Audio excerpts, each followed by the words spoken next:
And it's live again. It's Will's Take on Sports. I am the host, Will Walker. Thank you for taking the time to join me this morning. 10:28. Gonna recap what happened in the N, the F, and the L in Week 8. Also talk about college football. That pitiful Oklahoma defense. Nothing changes. Players change. Get a new coach. That offense still is, that defense is still bad for the Oklahoma Sooners. Nobody's won a home game in the World Series so far. The Houston Astros went to the nation's capital down 0-2. Next 3 games were played in Washington, and the Astros won all 3 of those games, the last 2 in dominating fashion, as their pitching showed up, and they showed why they won 107 games in the Major League Baseball season. No complaints there, no shock, except that the fact that no home team has won. Congratulations, Tiger Woods won a tournament. I don't know if that is, does that count for the PGA or not? I don't think it does. But he finally did win a tournament, so good for Tiger. About doggone time. Oh, they're saying it's an 82nd win, so I don't think that's a PGA. I think it's just 82 wins overall. College football, for those of you who care about polls and rankings, I really don't. The LSU Tigers are now the number 1 team in the country. Again, voting determines who's going to be in the bowl playoff. They leapfrog at Alabama. Alabama was number 1. Clemson hasn't lost a game, and they came into the season ranked number 1. They haven't lost a game, and they're not the number 1 ranked team in the country. Very interesting. Very interesting. I don't know what else to say about that. I hate polls. I really do. I hate them doggone things. They're so stupid. You don't lose a game, but you can fall. It's a beauty contest. That's all it is. Or a popularity contest. But let me talk about the N, the F, and the L. Let me start with the most dominating team probably in this century. The New England Patriots. They got rid of the overhyped Cleveland Browns yesterday. No shocker there. But what is terribly disturbing to me is that the Patriots do this every single year. Since Tom Brady has been their starting quarterback, I think they only had 1 or 2 years. Maybe the year he got hurt, they just that's about it. But they just don't. The Patriots just stay on top. They stay on top. It don't seem like they're falling at. They're not falling. They're not coming back to the pack. The pack has to catch the Patriots, and the pack is not doing it. Oh, I know there's some teams with some decent records, a la the Green Bay Packers, but still, the Patriots are still dominating the NFL. They're undefeated. It don't look like anybody's going to challenge them no time soon, to be honest with you. Yeah, you could throw the Packers in there. They've only lost 1 game. You could throw them in there. They're coming off a big-time win against Patrick Mahomes-less Kansas City team, as they won on Sunday Night Football. They got no challenge in their division. The Buffalo Bills got beat by the Philadelphia Eagles. Philadelphia got their act together. Looked like the team that I thought they would look coming into this season. They finally were able to play defense. I'm not going to read too much into that because Buffalo's offense isn't that good. Buffalo's offense is okay. Their defense is definitely championship caliber, but their offense isn't that good. And this is no knock against Josh Allen or John Brown at wide receiver or Cole Beasley for the Bills. It's just that I'm not sold. I'm not sold on them. They got a very, very good defense. Their offense is just not that good.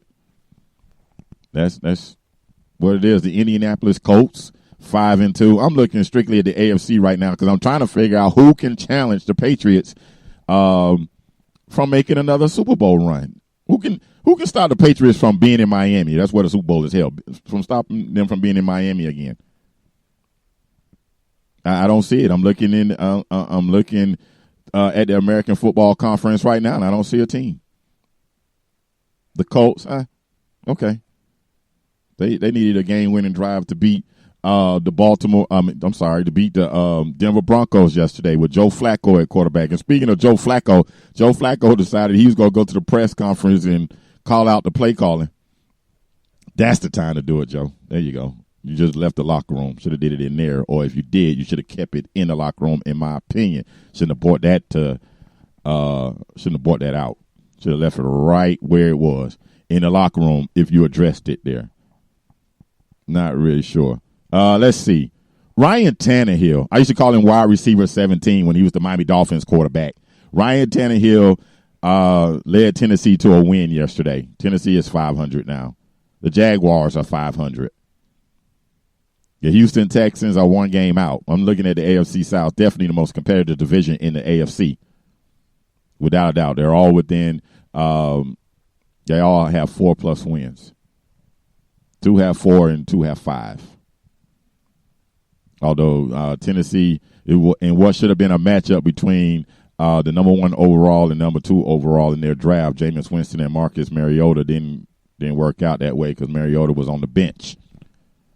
Ryan Tannehill, starting quarterback. He's good for a couple of games. He's good.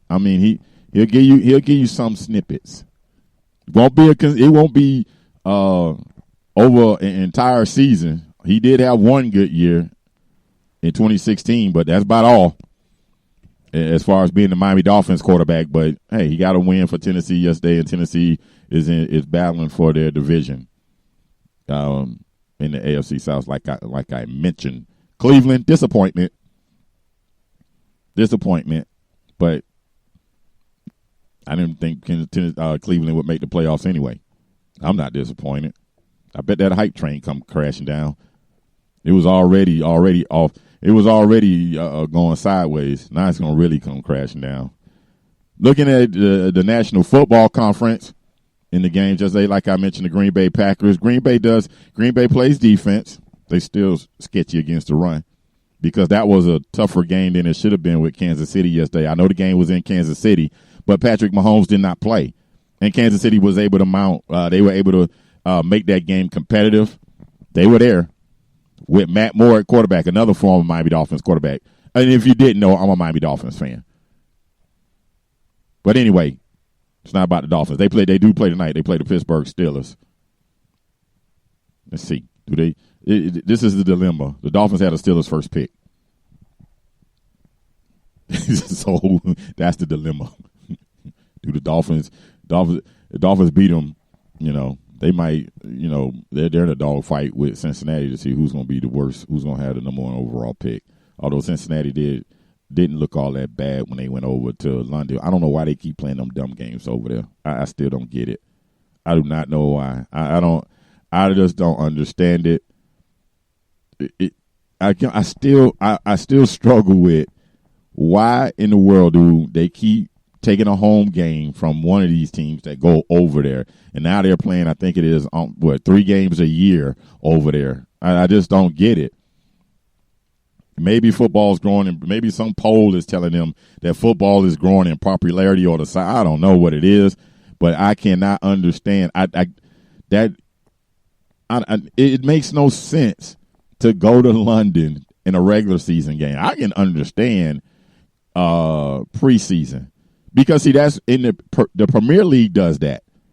Or any of the top European leagues, they play their games. That's not in their country, out of country, or out of the European continent in the preseason. They don't play them in the regular season. So to me, why the NFL is doing this, I have no clue. I really don't, but maybe it's going. And then when you look at the game, it's not really, it's not, it doesn't seem like there's that much interest. The stadium looks half empty. But anyway, that's just me rambling on about that. But anyway, the Green Bay Packers are 7-1. The Saints are 7-1. Drew Brees came back yesterday. Good for him. They played against the Arizona Cardinals. So if I'm looking for possibly two teams that can maybe get the Patriots some run and give them a challenge, it's because they got two experienced quarterbacks just like Tom Brady. Aaron Rodgers and Drew Brees. And Aaron Rodgers does have a running game. He has a decent defense. They can't stop run all that well, but they're decent defensively. They can definitely rush the passer. That's one way to negate Tom Brady. You got to put pressure on him. And the Saints can do the same thing, and they can run the ball also, even without Alvin Kamara. And Latavius Murray has been picking up the slack for the Saints the last couple of weeks, just like Teddy Bridgewater picked up the slack for Drew Brees when he was out. San Francisco 49ers are undefeated. Hung 51 points on Carolina. I guess that Cam Newton won't get his job back noise will quiet down now. 51 points by San Francisco. No one expected this from San Francisco. Kyle Shanahan is the coach there, and in his first 2 years, this team was not very good. But this year, they're undefeated through 7 games, and their defensive line is just causing all kind of problems for opposing offenses. All kind of issues. That Bosa kid, both Bosa kids are better than their dad was. Again, relating this back to the Miami Dolphins. Their dad was drafted by the Miami Dolphins. Did absolutely nothing there. Waste of a doggone draft pick. I don't really care for John Bosa. Not John Bosa, the person, John Bosa, the player. Just saying. Seattle came here local to Atlanta. Beat up on the Falcons. Game got interesting late, but Seattle controlled that game in the first half, and then the Rams were able. They were the Cincinnati Bengals opponent over there in London, and they won. So right now, let me see. NFC East is going to be down to Dallas and Philadelphia. No, that's not a shock. Minnesota, Green Bay, very good team. Chicago, you still ain't got a quarterback. Got a great defense. And apparently you still don't have a kicker either. Detroit Lions. I mean, there are some divisions that are tight. There's gonna come down to it. The NFC West is tight. Rams 5 wins. Seattle 6 wins in 8 games. And San Francisco's undefeated. And that's what the NFC West looks like. And I'm looking for a challenger for Tom Brady, Bill Belichick, and the Patriots, and I just don't see it. I'm not.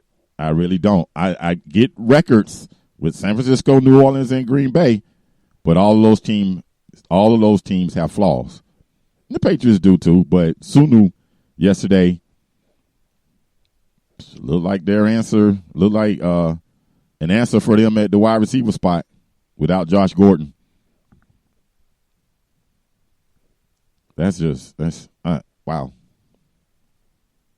Patriots are not making it. They're not making it fun for the rest of the league. Great for Patriots fans.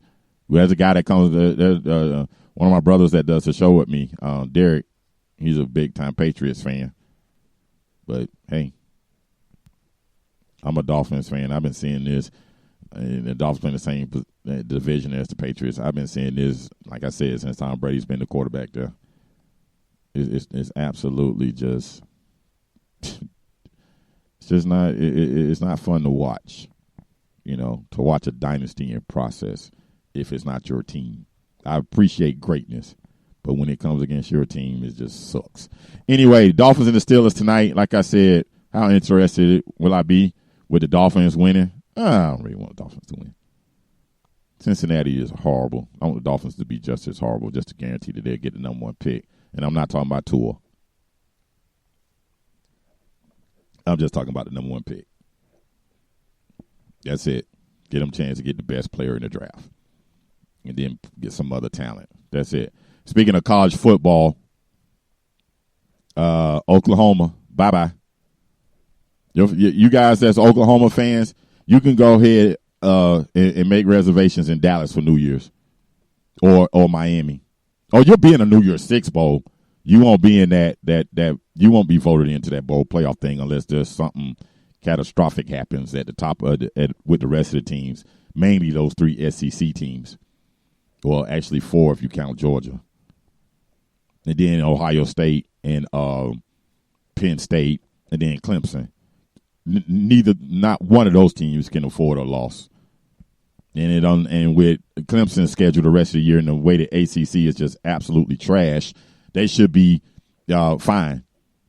But, hey, we are talking about 18 and 19-year-olds, and nobody saw Wisconsin losing to Illinois. And nobody saw Kansas State upsetting Oklahoma. Oklahoma's defense looks like it usually does, like I said in the opening. Same result, different players. Just like Church's chicken. Church's chicken is greasy no matter where it's at.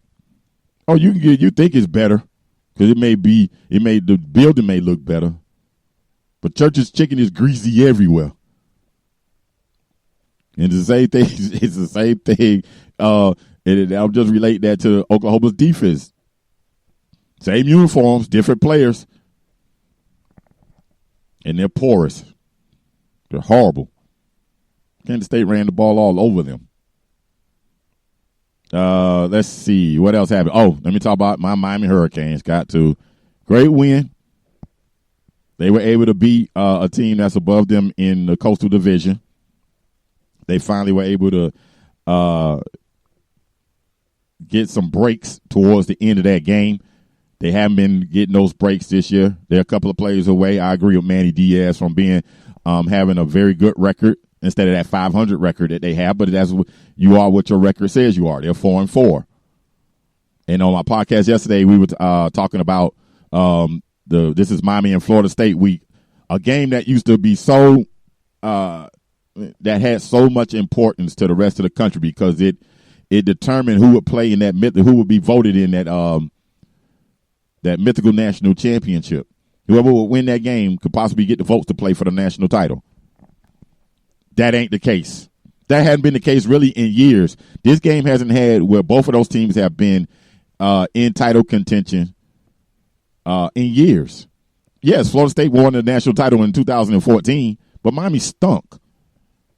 They were not a very good team. I know they went into that game in Florida State's national title year undefeated, but they were nowhere near Florida State.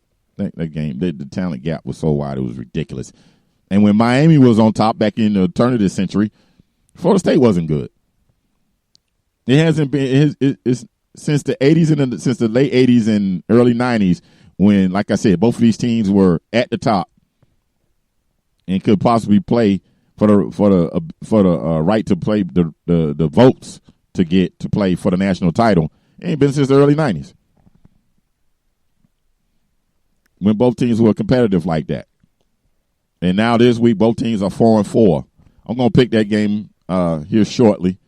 Well, not today. I'll do it on Thursday when I do Thursday's podcast. So, not going to really I'm not going to make no picks today, but that's my thoughts about that game. This may be the worst game played between these two teams. Both of these teams are mediocre. And if you listen to me yesterday, my opening said they mirror each other with poor coaching, poor quarterback play, missed tackles, drop passes, everything. These two teams, they're just not good. And it's sad for people that's from the state of Florida and knowing how deep the high school talent is. But that talent is spreading out. It's going to all different places across the country. It's not just sticking at Miami, Florida, and Florida State. It's going to different places. But all three of those schools are still getting their fair share. It's just that the guys that Florida is getting is being productive and helping Florida go on their way to being competing for the SEC East title. And they got a huge game this week with the Georgia Bulldogs. Big time game. Where coming into this season, I thought Georgia had a huge advantage over the Gators. I don't think that no more. No. Not convinced with the Georgia Bulldogs. Pick them to win a national title. I'm going to stick with it. I'm going to be a man of my word. Stick with my pick. I ain't 100% confident about it, though. Matter of fact, the percentage is real low. Very low. Probably down about maybe 40. Let's see, anything else in the world of sports? NBA. Just the opening weekend. Hey, it is what it is. Surprised by the Miami Heat. I'm not going to tell the tale. I am. The Heat just, with Justice Winslow and Adebayo, both lottery picks, looking like lottery picks so far through 3 games. Adebayo with the effort, rebounding, just enough production and points, but outstanding effort on the defensive end and crashing the boards on both offensive end and defensive end. Justice Winslow running being the point guard basically, running well. He's doing a good job. Good for him. Let's see if he can keep it up for an entire season. Jimmy Butler should be back, and that will help things out. The Heat needed a closer last night. That's why they lost that game to Minnesota. They didn't have a closer, and that's the one thing they call him, Jimmy Buckets. That's what he can do. He can close a game. Let's see, Lakers. Beat up on Michael Jordan's Hornets. So what? Still early in the season. I tell you, Lakers. There are some fan bases that are really starting to just totally annoy me. Lakers, Cowboys fans been annoying me. The Jets, I despise the Jets. Notre Dame, Knicks, definitely Yankees. But they're just certain fan bases that are they just annoy me. You know what I'm saying? They overreact to every doggone thing. I tell you one thing that's not an overreaction. Charles Barkley said this on NBA, Inside the NBA when Klay Thompson. That was great TV. Klay Thompson said, "I think we could compete for a playoff run, and they can hold the fort down till I get back." Charles Barkley said, "Well, you're wrong. Y'all are not making the playoffs." Right to his face. Gotta respect Charles for that. That is mad respect for Charles Barkley for what he did. He told Klay Thompson to his face, "Nope, y'all not good enough. Nope, sorry." And he's right. And I'm not just basing that upon the fact that they've lost these 2 games. It is because his argument to Klay was, y'all are going to struggle to get production from anybody besides Steph. And that is what the case has been. It's not an overreaction to 2 losses. It's just that they do not look good. And Steph is going to catch it this year. He's going to catch it. The guy's going to be going at him. And it's interesting because it's the same thing when the Bulls were on top and they dismantled that team. Although guys were not going against Michael Scotty and Dennis Rodman and those guys, teams took pleasure in beating the Bulls. It's the same thing with the Celtics when they were on top. When they fell down, teams took pleasure in beating the Celtics. They took pleasure in beating the Lakers after they came off of their dynasty run in the 80s. Teams took pleasure in beating the Heat after they won 4 straight, after they went to 4 straight NBA finals. This is the one instance why I can say that's similar to college, to where it ain't about the name on the back of the jersey, it's about the name on the front of the jersey. The name on the front of the jersey is takes a beating after that, causes a team to take a beating after they go on a long title run for consecutive years. And teams are going to take great pleasure in beating the Golden State Warriors. And the thing that may be a tad bit different than any of those other teams that I said had a great dynasty run, Golden State, Steph Curry is still there. They didn't dismantle that team, except the fact that KD left and that Klay is hurt. But Draymond is there. He ran his mouth a lot when the Warriors were on top. Teams are going to take great pleasure in beating the Warriors this year. They lost to OKC with Chris Paul and Danilo Gallinari, Steven Adams. Chris Paul, 34 years old at point guard. And he was giving Steph the work last night. Watch that game during this NBA free preview. Hey, NBA, y'all need to extend that 2 weeks. I'm just asking because I'm not paying for it. Y'all got so many games on TV now that it makes no sense. I want to watch the Miami Heat every week because I don't live in the Miami market, but I am not paying for it. I used to pay for it, but I'm not paying for it this year. Because y'all got so many games on that. What's the purpose of paying for League Pass? Okay, that was a thought I should have kept in my head. That was loud. But anyway, that's my thoughts about that. SC, like I said, the World Series is getting ready to head back to Houston. Houston's up 3-2. I expect them to close it out on Tuesday. Of course, I think that will be Justin Verlander going up against Matt Scherzer, the two former Detroit Tigers. I think that's what that pitching matchup will be. Oh, nope. Steven Strasburg is going to take the ball for Washington. And will Justin Verlander make a solid World Series start? That is the key, because he hadn't been very good in the World Series. He wasn't very good when he was with Detroit and they made it. But he was kind of decent 2 years ago when Houston won it. So Houston's on the verge of winning 2 World Series titles in 3 years. They are a team. Speaking of dynasties, they are a team that can go on one of those runs. Those guys are young. But, man, when that team hits, it's hard. It's going to be hard to stop them. I don't care who's pitching. Unless Cy Young or Hershiser or Bob Gibson, it's one of them great pitchers. Roger Clemens in his youth at the Red Sox. Nolan Ryan. I mean, it would take that type. It would take someone or Randy Johnson. Take that type of pitching to slow that offense down. Steven Strasburg is good. But the Houston Astros, man, played real. They played well. They really did. In the past 3 games, they like I said earlier, they look like the team that won 107 games. Got very good pitching. Garrett Cole was on. He was stupid good last night. That ball was moving. It was moving so well, he even crossed up the catcher at one point.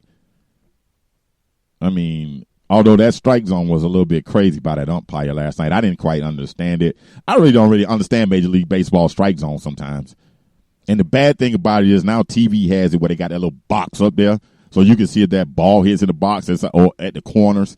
A lot of times those corners are not called strikes on a consistent basis. So it kind of makes it confusion. That's why baseball has an issue with the casual fan, because they feel like if the ball's in the box, it's a strike. Or if the ball hits the line, it's a strike. But that doesn't determine what the umpire is going to call, because he doesn't see that box. He knows what the strike zone should be, but he doesn't see that box. So the strike zone is based upon interpretation of the umpire behind the plate. And that's what makes baseball tough to watch for people who are not baseball purists. Or people who follow baseball, like myself. I know that there's going to be different strike zones, but if you're not a baseball person, you're not going to follow that. That makes no sense to you. How can they make that? How can they not call that what it is? And I see that it was a strike. Well, it's based upon the interpretation of that doggone umpire back there. That's why. Thank you guys so much. I really appreciate everyone that takes the time to download and listen to my opinions about sports. Will's take on sports. There are so many different platforms that you can listen to this podcast. That's Spotify, iTunes, Google Play Podcasts for Android users, Stitcher, TuneIn, Deezer, Podcast Addict, of course, AnchorFM.com, my new home for this podcast. Also, follow the show on Twitter and Instagram at WWS_sports show. Also, if you see the show on Facebook, you can even search for it. If you don't see it, if you can't spell Wills, take on sports. Let me tell you how you spell it.